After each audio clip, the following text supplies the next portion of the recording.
Chris, what are we talking nerdy about today? Leveling up your communication skills for business and life. Talking nerdy. We're just talking nerdy. With all this talking nerdy. Oh, come on, you wanna talk nerdy? How to Win Friends and Influence People by Dale Carnegie is a fantastic read. I know that, we've talked about how much you love this book and how much you have lived by it. There's so many things in here where it's like, yeah, I knew this, but I really enjoy his anecdotes and the stories and being a history nerd, and that this was written in like the 20s or 30s. I'm like, I know about Roosevelt. I know about Taft. It was basically written in that accent too. How to win friends and influence people. Yeah. Yeah. And here we can see Roosevelt on the field, talking to all his servants and people. That's exactly how I pictured the book being written. Become genuinely interested in other people. Smile. Remember that a person's name is to that the person the sweetest and most important sound in any language. It's probably why people who read that book get good at communication. Is because basically from the old days. Yeah. Basically, it's like anything that worked back then with that accent is still gonna, and it's probably still gonna work. Yeah. So. I also think that back then it was we weren't bogged down with as much media. We didn't have screens in the 30s, and so I feel like it was probably the pinnacle of person-to-person communication, because phones were still they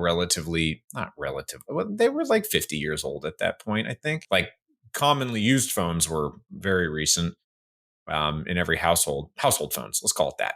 But anyway, the point being that you had to be good at talking to people, because that's how everything got done. Mm-hmm. Used to have to make sales by walking up to a doorway and convincing people to let you in. And it wasn't an email. It wasn't a video call. It was in person.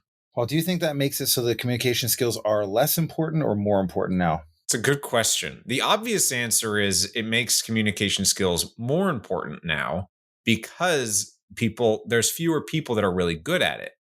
But I kind of think that communication skills with, face-to-face is becoming less important, because there's other skills for communication you have to get good at, like email, engaging video, other things that I'm blanking on. What do you think? I think I think the further we sink into our virtual realities, there's less demand on us to have those skills honed and effective. However, I think that the skills themselves are far more important and useful, because when you get into the actual real world, that's where real things happen. I think there's a misconception that there's a misconception about reality is like, everything that happened online is what matters. And it's not that. In fact, it's the opposite. A lot of times is what happens in your day-to-day life with the people around you, and your most close clients, your most close partners and friends and family and neighbors and people in our community. How we communicate with those people and how we have interactions with them are actually what are going to determine the quality of your life in most cases. So I don't think that the communication skills just that you have with your audience online, for example, is nearly as important as what many people want you to think it is. Yeah. And it also does beg the question, what are good communication skills even important for? Yeah. I mean, I think that it's one of those things. I think communication skills will improve almost every single area of your life if you worked on them, right? Yes, but I think specifically what you said about being good at communicating with your audience, because, popular streamers and YouTubers and TikTokers, if that's what they're called, influencers, essentially, like if they're really good at communicating with an audience and maybe not the one-on-one, that could be really good if they're looking to build a following, if that's more important to them than having close, intimate connections. Yeah, I mean, that can be the case. I just think long-term that's a skill set, but I don't know that that's actually, what's the objective? Yeah. Like, is it to have good quality of life, or is it to be famous? And right. I don't know that being famous, like if we want to talk about increase your communication skills to be famous, I mean, you can do a lot of things to be famous, and one of them is being controversial or being the opposite of what everyone else is saying, standing out, speaking loud and enthusiastic. Those kind of things maybe would be one way to consider being, famous, or how to get that. Infamy even is a valid way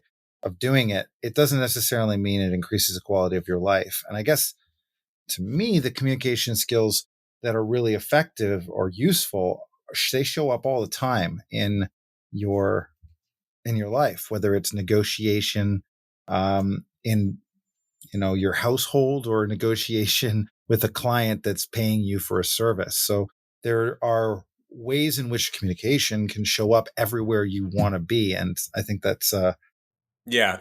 that the principles are pretty much the same. No matter if it's just a minor dispute with a partner or a family member, or if it is a workplace disagreement based on feedback. You get feedback from a colleague and they say, I think it should be purple. And you say, no, no, no, no, it clearly needs to be red. And they are insistent, and finding a good way to come to a middle ground, or getting them to understand your way of thinking, are super important skills. And then on top of that, another level is how to keep your cool. Mhm. And I'll be curious what you think on that, because I have some thoughts on how to keep your cool and the challenges of keeping your cool. Yeah. And we'll get to that, I think. Well, I think that there's a lot of things that I think a lot of people don't think they're good at communication. Yeah. I think there's a lot of people that, what you're saying, because of the ability to go online and post and type out things and then film yourself in a very controlled environment, there's a lot of people teaching how to do that.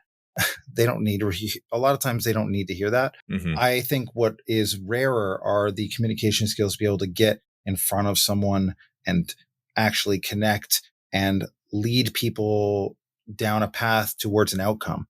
Intentional communication skills that lead to positive outcomes in your life. There's a lot of people, I think, they don't feel confident with that, like picking up the phone and calling somewhere to get an appointment, or being able to approach someone who's a stranger on the street and ask them about something, or to get an outcome. There's a lot of power and confidence that comes from having those skills, because you can be thrown anywhere into any situation, and you don't need to worry, I guess, if you have those skills. Yeah, there's something you can lean back on. Something you said reminds me of a lesson that I have held on to for probably 10 years. And I'm curious what you'll think of this and how it applies. It was back from the acting days. And I ended up realizing how much it related to outside of the acting world, and how much it just was every day. Every day, this has helped me.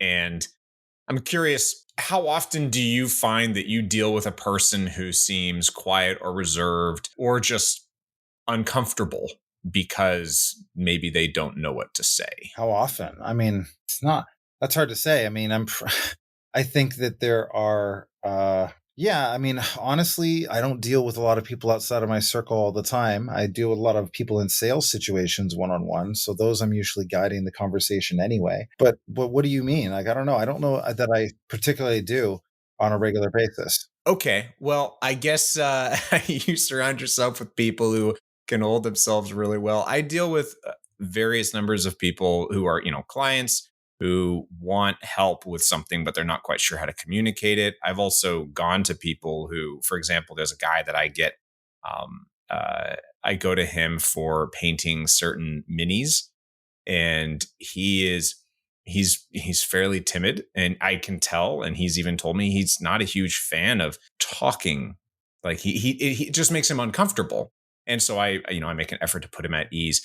But the thing that I remember learning was back in the acting days of, don't, and this is because when you're an actor, it's very easy in the beginning to get stressed out and you're unable to be present in the scene.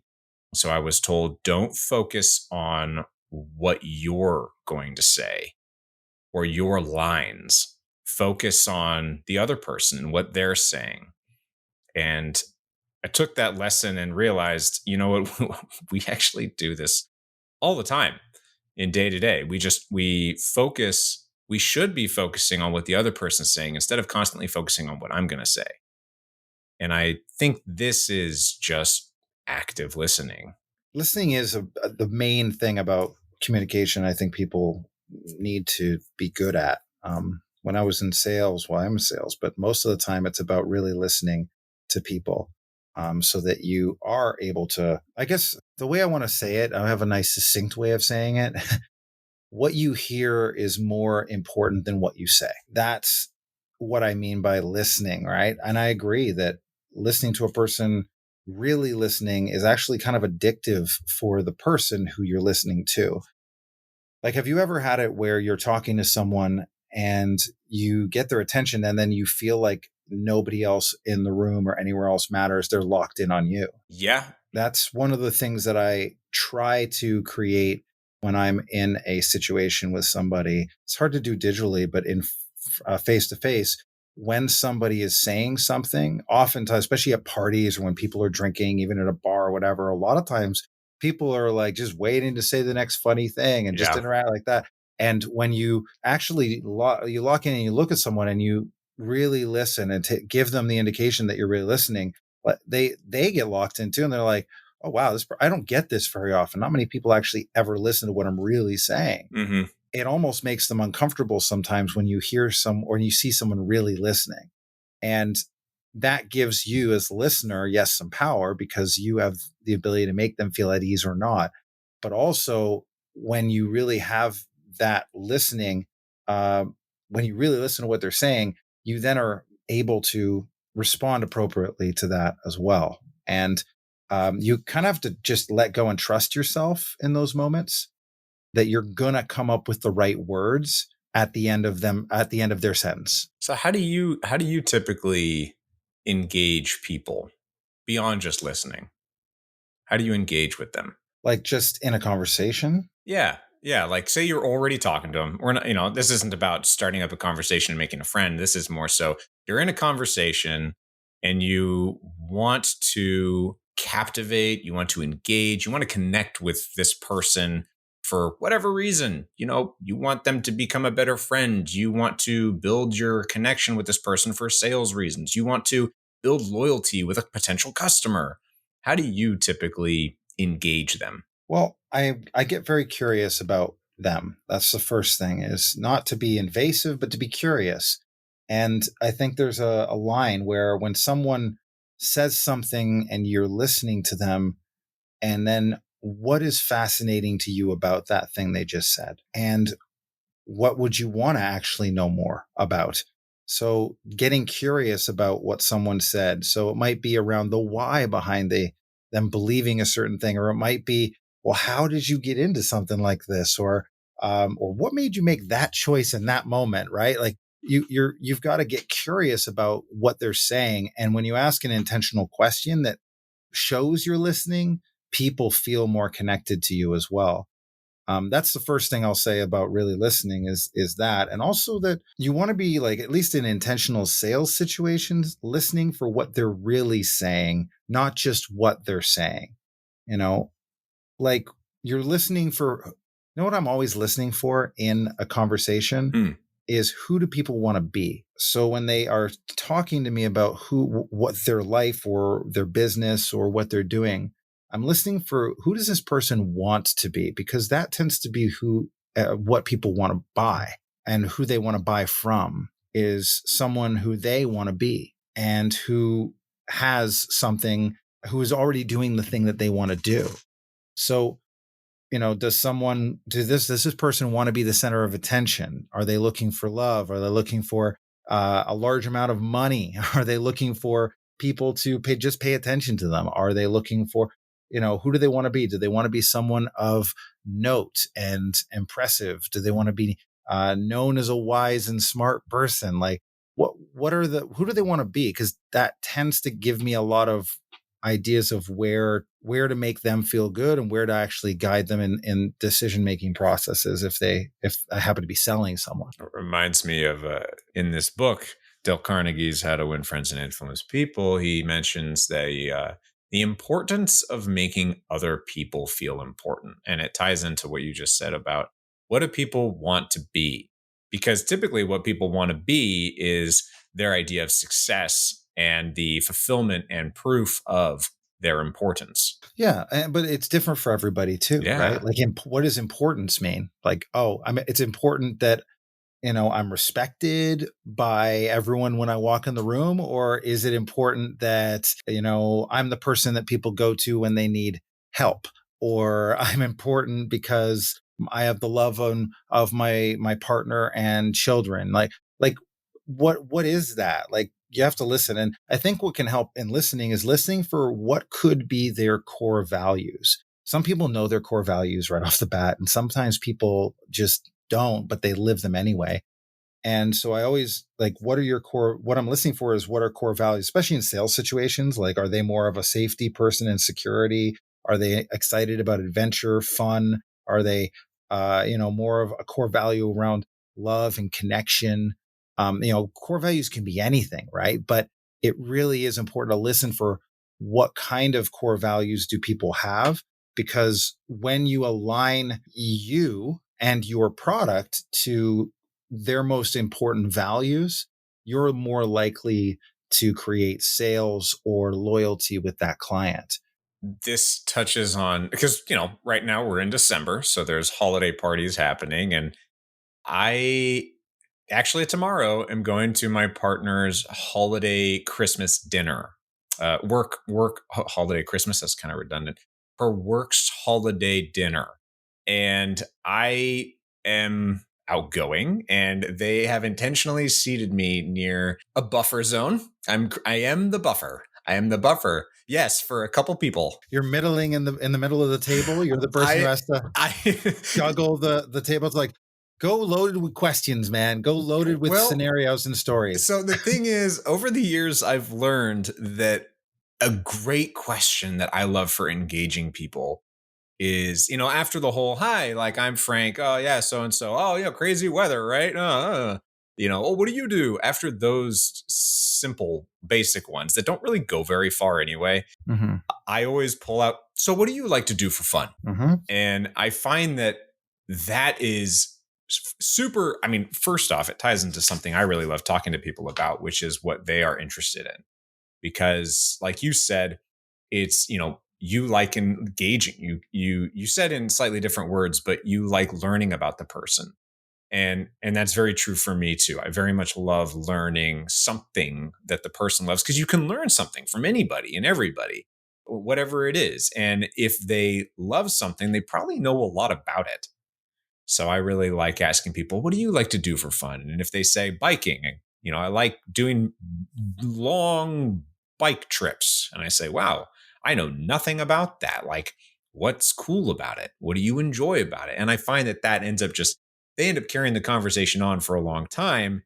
And then it's funny, I didn't think about it this way, but in this book, Dale Carnegie says, I find that I had it. He gives an anecdote about, like, I spoke with somebody at this holiday event, and it was probably a holiday work party. And he says, I spoke to this person. I just asked her a few questions, and she talked for 45 minutes. And then at the end of the night, she told the host that I was an excellent conversationalist and I had some very interesting things to say. But I didn't say anything for 45 minutes. It was Yeah. just her. She just enjoyed getting to talk about something, and I was actively engaged, showing curiosity with questions. And it's Yeah. super true that if you just show that interest in what somebody else loves and is passionate about, it can go a long way, not only for you building a relationship, and if you want to be considered, a good person with these people, it's great. So that's why I think I was put in as the buffer here. Yeah. Well, and the other thing is, it can be awkward to be the one just starting a conversation, asking and being curious about other people, because some people will feel awkward asking questions, right? They're like, oh, I don't want to ask the wrong question. Then people feel awkward. Like, That's a good point. and that's very common for people to feel not that way. Like, oh, I don't want to be the person. But in actuality, when you ask questions, you are the person who kind of does have power in the conversation. But let me ask you this, because I think this can go too far. How do you, like, a lot of people who learn communication skills will learn this principle of, like, be fascinated by the other person and ask them lots of questions, and then they turn into just the interrogator, Yeah. and they don't ever have anything of value themselves to say. And also, like, it's very comfortable to be the person asking questions, rather than the person taking the attention and delivering value. That's why, I mean, it's very easy to start an interview show. It's very hard to do a show where you are the person just giving the wisdom all the time. And I think that it's a balancing act in, say, conversation or in communication between those two things. How do you not fall into the trap of being the perpetual questioner? Well, this funny enough reminds me. I was on a date many years ago, and I was asking a lot of questions because this person, they were not much of a talker, and so Mhm. I ended up asking almost all the questions, and they even said, "I feel like I'm being interrogated," and I at the time I thought, well, you're not asking anything. You don't show any interest in me, and your answers are brief. Like, you want to sit here in silence? Is that what you want? I didn't say that. Instead, I said, well, yeah, I'm looking to get to know you. Mhm. And she didn't care much for that. And obviously, that did not go into another date. No. But as far as when do you go too far with questions? When does it become like an interrogation? I think it depends on the kinds of questions you ask. I think there's also just a social knowledge to understand, like when you've asked one in a group, especially, I've asked this person a couple of questions. Where can I draw someone else into the conversation? And that's what you're talking about with middling, right? Is, well, I've talked to this person. Now it's like, I know this about this other person. It's like, didn't you go on a biking trip last year or something like that? I heard you talk. Oh, yeah, I did. And I know. Then it kind of spurns another part of the conversation and draws people in to it. And by understanding who your audience is and knowing a little bit about everybody, you can be that communication bridge between people where you get conversation going and you kind of draw people in. Like if you notice people off to the side that are not contributing, you can draw them in potentially with a good question or a good comment. That's tough, though. It's not easy to like facilitate an entire conversation at a table, I find. I mean, I think it really helps if you have good questions. And this is an area that I personally struggle in. But you, And need a couple Mister, leaders too, by the way. Like you need another couple leaders around you for that. This is turning yeah. into how to run a dinner party as Yeah, opposed to well, how to communicate effectively. but But it does tie in. Like, I want to know what you think because you do a lot of question work, talking with people. What does a good question even mean? And and Mhm. and not just for a holiday party, of course. Like, you can ask about what vacations did you take and yada yada. What are you interested in? What do you like? But also in a business environment, whether it's colleagues, and you want to ask good questions about maybe projects that you're working on together, or you're talking to a customer, a client, someone you want to build loyalty with.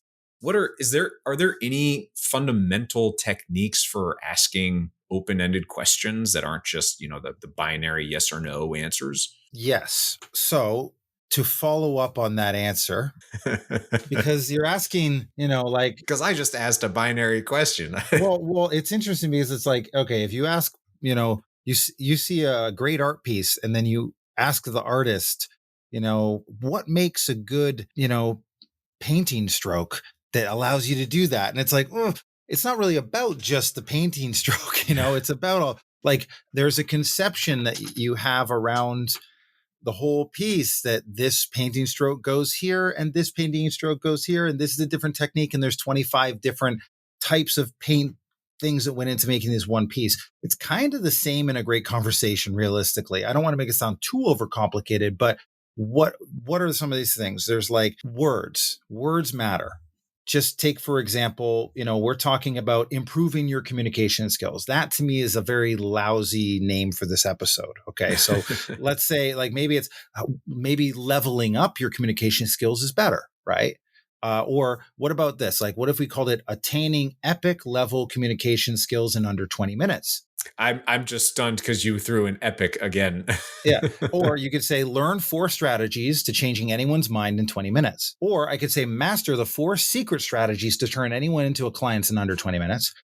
I mean, which of these has more emotional resonance, right? Or which of them do you think you would click on? Hmm. And the point of this is to say words matter. And so when you ask me, what makes a good question? Well, the words in the question matter. How are you describing the the experience and then getting to the heart of what they're actually saying? So listening to what they're saying and hearing what's really going on And then what's the area that's very, very fascinating that you want to dig into?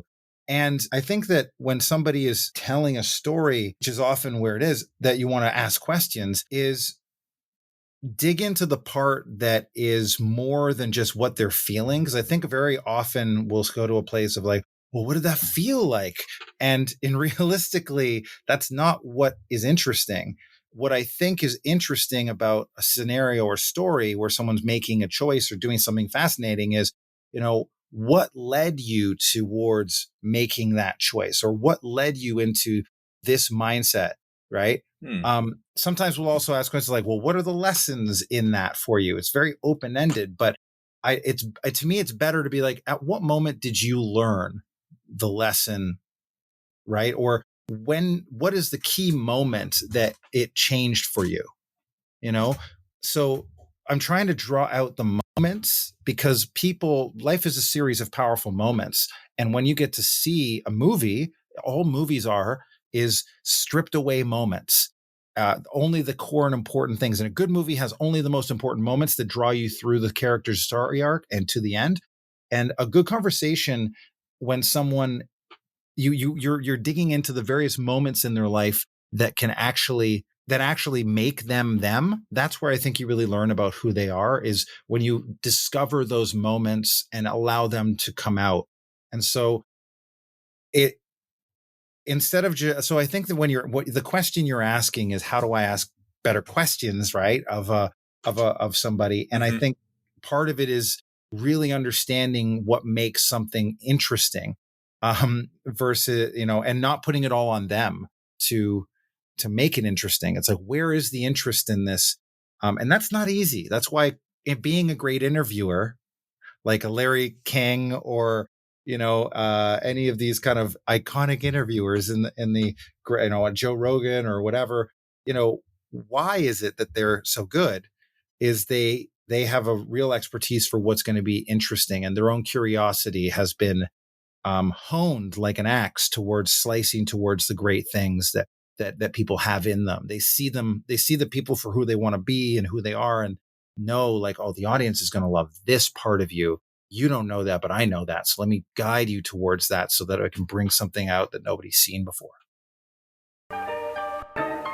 Hey, Nerdpreneurs. Soft skills like these are important to growing a business and brand. If you're building one, then you'll want to listen to our interviews with known and successful nerdy entrepreneurs in loads of niches, especially our full-length episodes that have advice for sales, marketing, networking, and more, all of which can be found on Patreon at patreon.com/nerdpreneur. Links are in the show notes. I like that.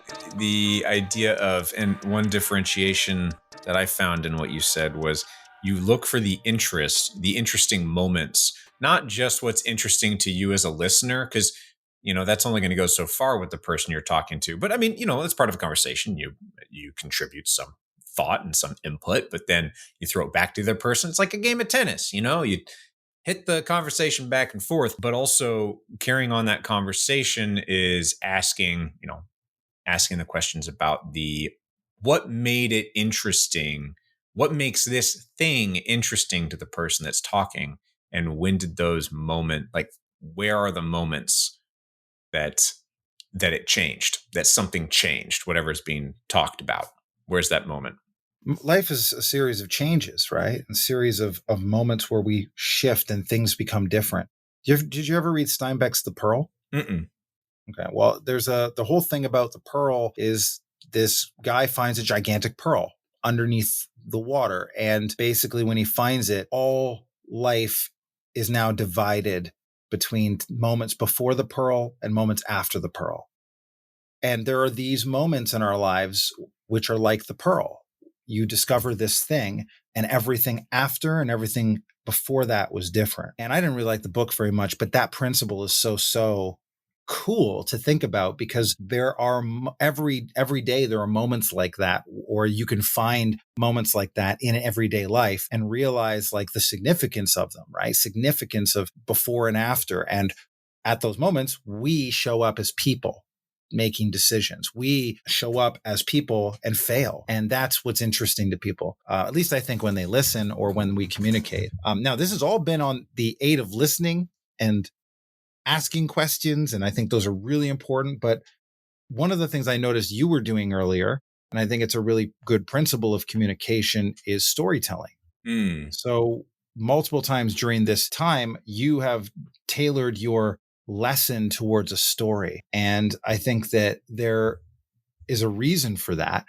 But the storytelling, the ability to wrap up lessons or moments or these crucial things that you want to share into story, it absolutely captures people at a different level than if you just start barking off principle one, Yeah, principle two, right. principle three, and that is only going to get you certain people, right? But when you get into a story and you tell the story and you captivate it, and then at that moment, that was when I learned that, boom, Yes. nugget of wisdom. That's how you, from a standpoint of advertising on your store, on your actual, from a standpoint of communicating to a mass audience, whether it be social media, at a conference, or public speaking, all of those things are, all of those times, utilization of storytelling can be incredibly valuable for people to be better communicators in those situations. So at your dinner party, have a few stories loaded as well. I always have a few stories loaded. It's interesting because I also think about how storytelling, I feel very strongly about the idea of storytelling. For me, here's a story. But for me, I had a period of time, probably 10 or so years ago, where I was trying to figure out what is it at my core that I really love and want to, because in today's world, we jump from job to job typically. We don't typically start out as an artisan or a journeyman or someone learning underneath a artisan. We don't start out as an apprentice. That's the term. We don't start out as an apprentice and then carry on the next 50 years of our life doing that. We don't usually do that, in at least in our part of the world. And I thought, because nowadays you jump from career to career. I had just left acting, food and beverage industry. I was trying to find myself. And I thought, gosh, what is the thing through all of this that I've loved? And for me, it was storytelling. And I find that I just love telling a story. I love engaging with people. And I feel that in previous lives, I was the village storyteller. That is what I think I really have honed over the years and over the lifetimes. But having those stories, even now, it's changing, is my point. Now I think that storytelling has hit a new, it's a medium. Social media, sure, short form content is a new way to tell stories, and it's changing the expectations. So it's changing how we communicate. And I don't want to make this all about social media and how to make good reels and content, but I do just want to bring it up briefly of, it is changing the attention span. And I know people have talked a lot about that. Everyone's attention span is now the attention span of a goldfish. So I still think, though, and tell me what you think, but I still think it's different. I still think telling stories in person can be engaging. I think that the attention spans are actually not that different, but our standards for attention are much higher. Ooh, can you elaborate? I think that we capture people for quality, like the quality of, say, a story. And like, there's a lot more competition for our attention now. And so, because it's the precious resource that we have, we only allow it to be captured by what we deem as the highest quality attention grabbers. So instead, and our ability now to select what our attention is captivated by, in many ways, I think is higher than it's ever been, right? Like, if you don't like something, how hard is it to get away from it nowadays?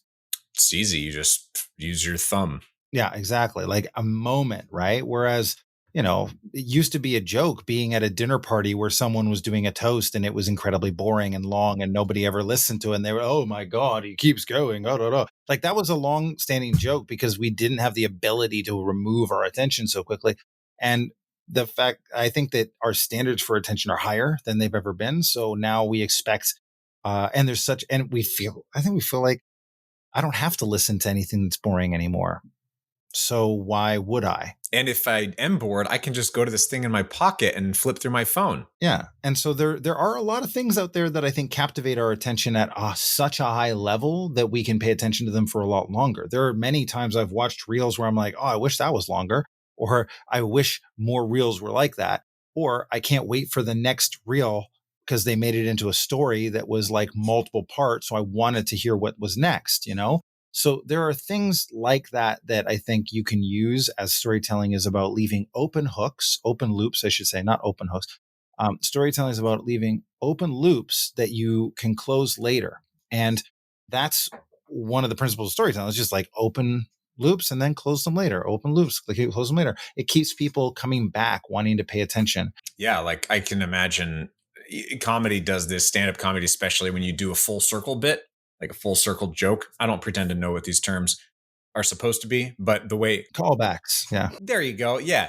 Where you drop a joke in the beginning and then you tell a completely different story, but you still bring it back to that joke you said. Yeah, that callback. Yeah. But Mhm. I find that it's especially, like you said, super effective in storytelling if you start off with, something like, so the other day I learned a very valuable lesson. And it all started in the morning. And then you keep going, you tell, and you get to the punchline and you say, so my lesson was, Yeah. and then and that way you've pulled people in the beginning, and then you're able to deliver on what you pulled them in with. And it's pretty disappointing if there is no delivery at the end. Well, when everyone's staring at you and wanting a story, like what you're seizing the attention of a group, Mhm. whether when you're telling a story. So whether it's a dinner party, whether it's a large group of people you're speaking to, whether it's people on social media, you're stepping into the attention realm and saying, look at me for a second. Trust me, I got something to tell you that's worthwhile. Yeah. So that is awkward for a lot of people. Like it is one of those moments where it's discomfort and awkward. And I think when people see that on other people's eyes or other people watching them, like, oh, they're seeing me right now, they lose the nerve, they lose the confidence, they stumble or get nervous. How do you work through that? I was actually just going to say I struggle with this. I typically, if I have an audience, if I am performing, or if I am trying to, and I can, I use the word performing pretty liberally. I will be talking to two people, and I would call that performing. It's not like I'm lying or anything, or I'm pretending. It's just that I'm using techniques that I've learned as a performer to engage with multiple people.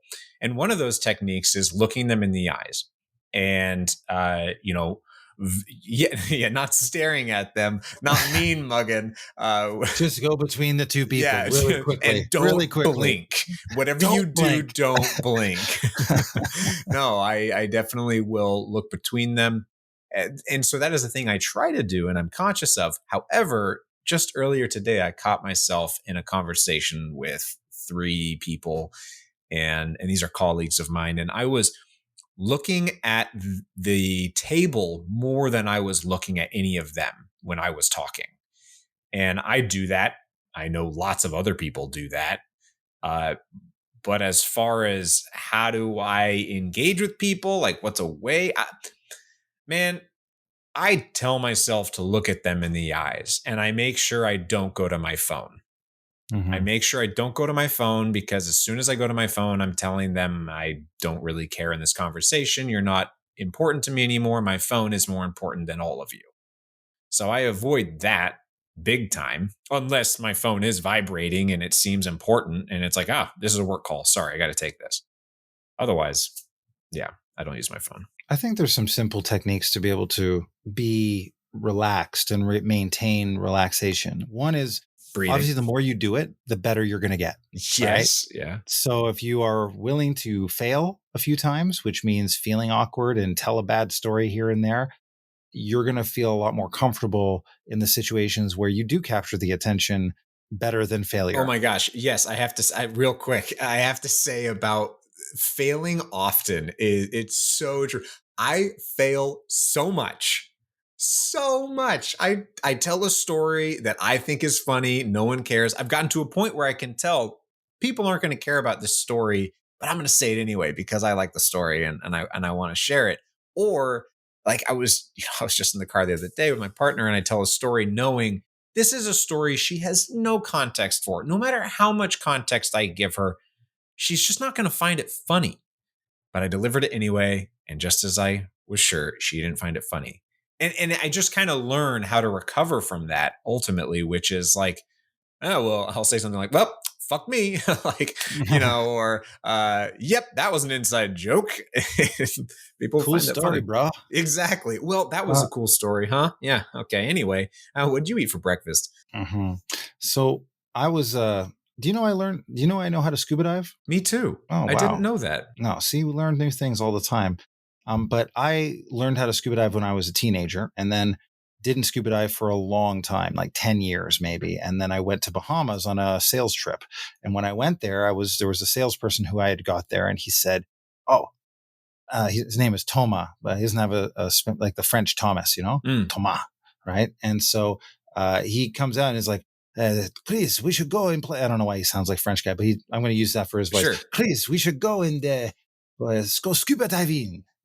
That's my French accent. That wasn't bad. That wasn't bad. And I'm like, sure, let's do some scuba diving. I could do that. I learned that a long time. And so I can't find my certification anywhere. So they have this quiz you can do. And I, know the answers. So we do the quiz. We get in the boat. We're all decked out. We're ready to go. We're going to do 2 dives in the Bahamas and all sorts of stuff, right? And so all I remember is like, okay, the first rule of scuba diving, you know what you do? You don't hold your breath, because if you hold your breath underwater and you're changing pressure zones, bad stuff happens. So don't hold your breath. So I like clear my airways. I'm like getting all right. As long as I keep breathing, I am good. No problem. Right. So we go down to our first dive. It's supposed to be like a 45-minute dive, something like that. Right. And we go down, we're like pretty deep, and I check my air. And I'm like, what the heck? It's only been like 15 minutes and I'm already 3/4 of the way down my tank. It was like maybe halfway through our dive and my tank was like 3/4 of the way down. And we need to go back up a long way too. So I'm like, oh geez, what the heck? Right. So I motion to Toma and he's like, that's his French underwater speak. That's good. He basically goes and we start going up and we have to leave our dive early, and all of a sudden it came to me as we're like coming out of the water, right? The second rule of scuba diving is regulate your breathing. Uh-huh. And I remember it kind of reminds me of situations where people are looking at you or, you're in a presentation, because you can get very like stressed out and not realize you're stressed out. And I was taking long, like really quick breaths in and out because I hadn't scuba dove in like, 10 years. And I had convinced some Bahamians that I could do it. And they were fine with me going underwater and taking the risk myself. But I literally was like panicking probably underwater and not realizing it. How many times are you in that same situation where maybe you're a little panicked, but you're not even aware? So that's so true. So this is all to say the lesson in this that I remember is breathe. Yeah. I know it sounds really simple, but when you are in a panic situation, or even just before you're getting into that situation, remember, take a breath, calm, and regulate, because taking like regulated breathing and having that control over yourself can slow your heart rate down, can take everything down a minute, and it can give you the oxygen your brain needs to think of the things it needs to think about. Yes. Yeah. Man, I take a deep breath right now. I know that there are some of the people we've interviewed where I've been a little intimidated or really excited to have them on, and I get so caught up or I just get really caught up with this thing I want to talk to them about. And I forget what my question was. I forget what my thing was that I wanted to ask them. And so I've learned I have to write it down, but also, yes, breathing deeply, completely. Yeah. And I wonder if there's folks that just get panicky in a conversation. And because they're getting panicky, exactly like you said, they take the small, short, shallow breaths. Yeah. That's 100%. You see it all the time. People forget where they're supposed to breathe while they're telling the story. You ever seen someone who's like, And so then we were like doing this, and then this happened, and we were like, oh, this, but and then wait, oh, I got to breathe. And it's like they're so panicked, and they're not really thinking about what the next thing is. They're just trying to get through it as quick as possible and keep the attention on them. And so they forget where to breathe. They forget to breathe. And sometimes it can be even more captivating to stop. I mean, I'll tell you right now, I know you stopped for dramatic effects and I just jumped right in, but I'm going to say that one of the reasons I don't stop and why I do go pretty quick when I talk sometimes is because I personally don't like silence. It can make me uncomfortable. And which I is, know. yes, I am sure. I edit our episodes.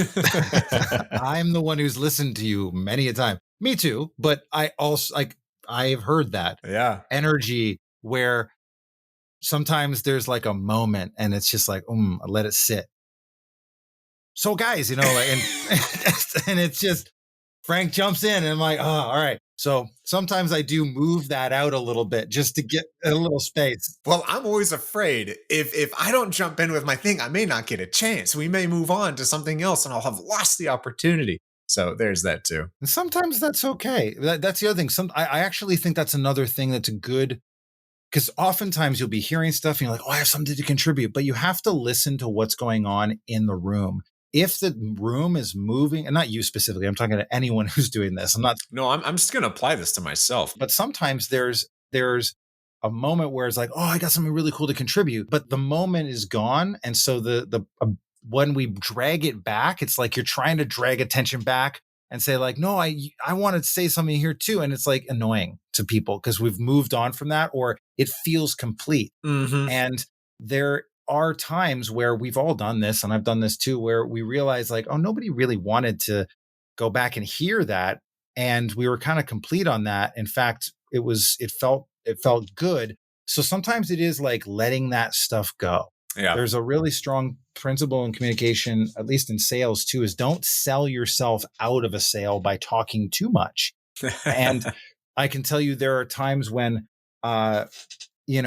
the customer might have, like when we used to have a thing that we would sell people on, which was called the forever guarantee. And it's the most incredible guarantee you've ever heard of. It's not lifetime, it's forever. It literally is be handed down to your kids. It could be forever. They'll get it. And then they can replace the knives again. And it was just like, this is the big thing. And let me tell you about this testimonial, right? That this person had it for 34 years and we gave them a brand new set after 34 years. And these people had it for 10 years. They sent it back to all new knives when they got it back. They were, their jaws dropped. Then this person died. They had it in their will to their kids. And so I remember doing this sometimes. And sometimes people are like, they get it right off the bat, right? Because it's in the name, forever guarantee. And as you keep talking about it and like hitting over and over and over, it starts to turn to salesy.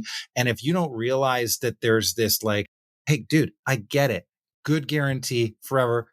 Show me more. If you don't really recognize that, that's like trying to get the attention back over to you when you've got something else to say. It's like once they've got it, move on. Right. That's yeah, really good. I think about how whenever I'm on a sales call for a new client potentially, or trying to secure the next project in my video work, and I have found that less is more.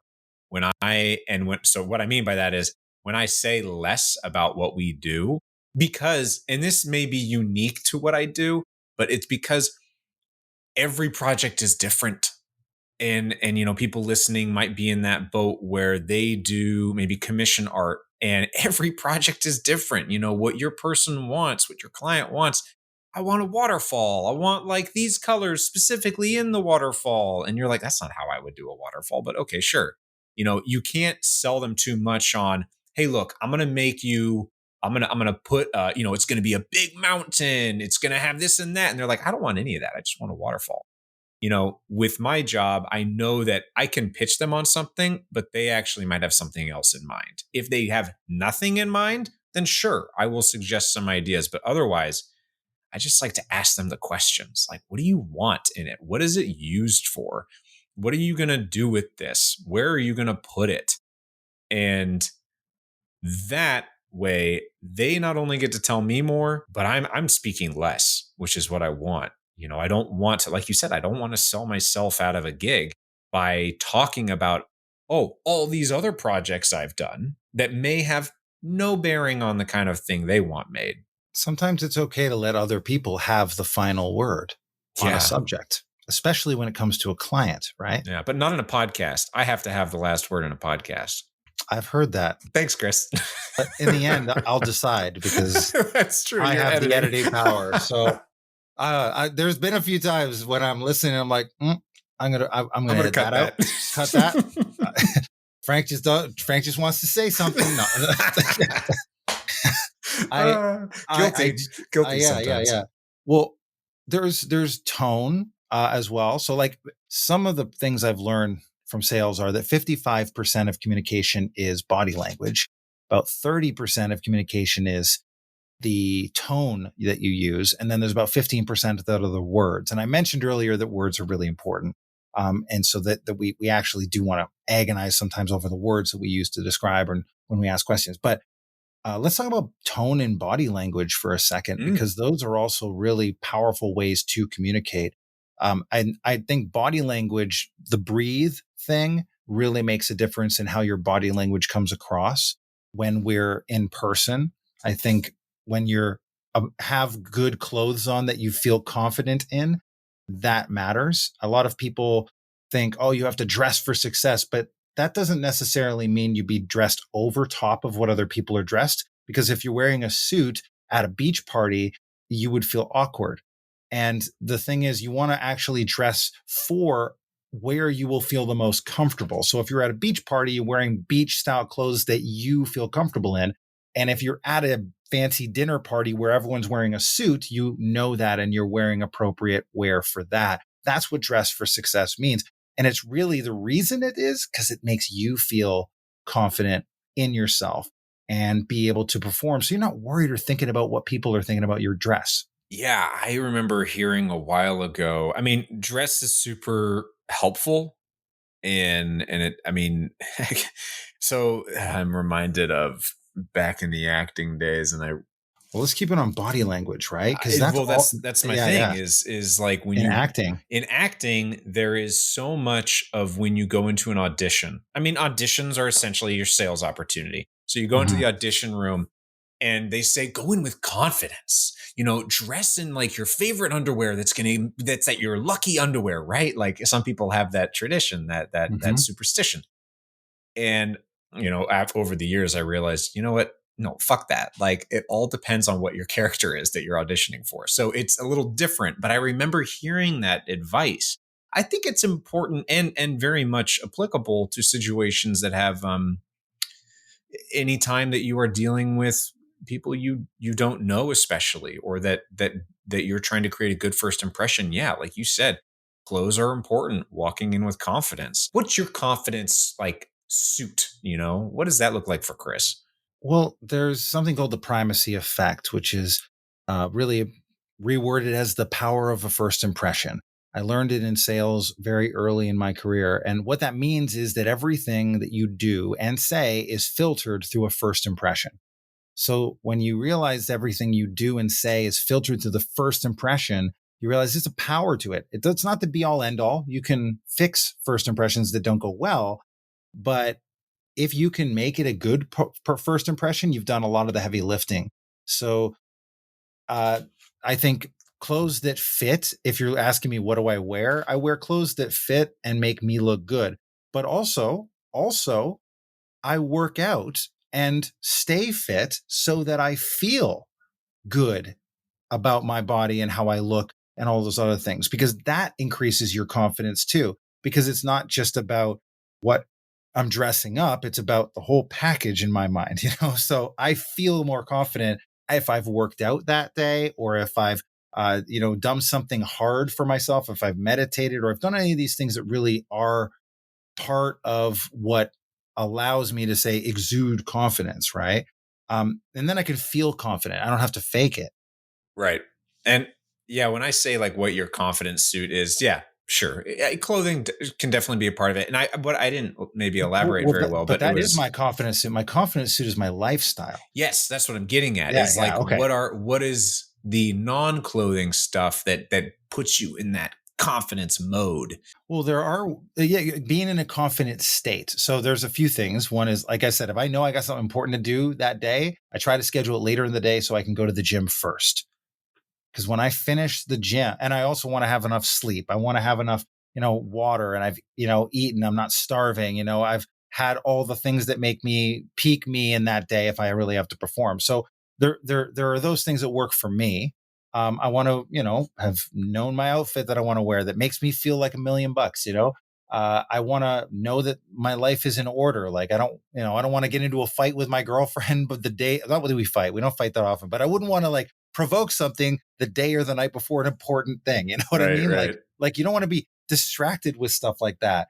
And of course, emergencies happen and things happen, but you try to mitigate those situations. You let people in your life know when important things are happening that you can then focus for that time period so that there's no stress. I think a lot of people cause their own stresses by not communicating important things in their life and when you are available and not available.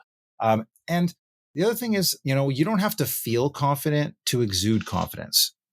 So the first time you start to, the first time you do something, you shouldn't feel confident. Otherwise, you're a psychopath, right? You actually just need to exude confidence. You don't have to be confident. Being confident is earned through doing the thing that's hard over and over and over and over again. I remember, when I was a sales representative making my very first phone calls, very first appointments, that first weekend, all I did was pretend to be confident, you know?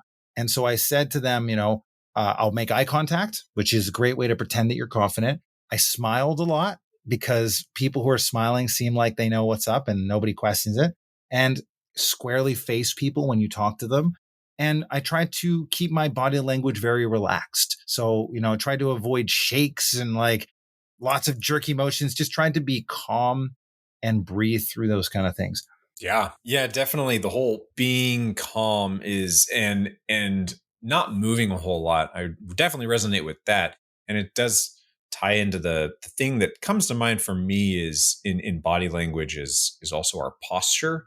I remember hearing once a while ago, not acting related, but just kind of mindset is when you are talking to somebody, stand tall. And if you need help remembering to do that, you kind of you're, what is this, 4 inches down from where your neck meets your chest, 4 inches down from there, like your solar plexus roughly. You kind of stick that up, not like exaggerated or anything, but just up enough. And that says something. And part of the biology around it is that your chest is up more, so you're taking bigger breaths. And this ties back to what we were talking about earlier. But to getting those big breaths definitely helps us to feel more in control and more grounded. And it's also a thing in martial arts too, where you want to make sure you're taking big breaths, helping that channel that energy through the ground, back up. You feel rooted. And there's that confidence, that stability that you were talking about. And I find that helps me a lot. If I ever manage to remember all of that, then I will use it. But I typically don't remember to, plant my feet in a defensive stance in a conversation and take deep breaths through the ground.